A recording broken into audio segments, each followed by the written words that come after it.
কোরআনে আসক্ত বানায় দেন, আল্লাহ তাআলা আমাদেরকে সালাতে আসক্ত বানায় দেন।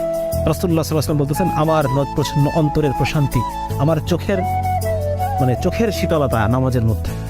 হ্যাঁ, নামাজে আসক্ত বানায় দেন আল্লাহ তাআলা আমাদেরকে।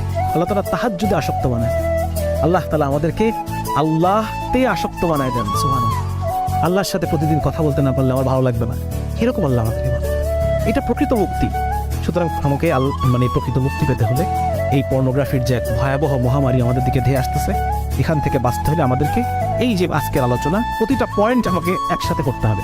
যদি একসাথে করতে পারি এবং আল্লাহ যদি আমাকে সাহায্য করেন, আল্লাহর কাছ থেকে যদি সাহায্য ডাউনলোড করে নিতে পারি, তাহলে ইনশাআল্লাহ তাআলা এখান থেকে আমরা মুক্তি পাবো। হ্যাঁ, চিন্তা করে দেখেন যে ব্যক্তি পর্নোগ্রাফি এবং হস্তমৈথুন করে না, তার টেস্টোস্টেরন কোন লেভেলের, আর যার টেস্টোস্টেরন বেশি তার আত্মবিশ্বাস, হ্যাঁ, তার আত্ম উপলব্ধি, তার কি বলা যায় এটাকে, হ্যাঁ, অন্তরের শক্তি, এটা তো অনেক বেশি। চিন্তা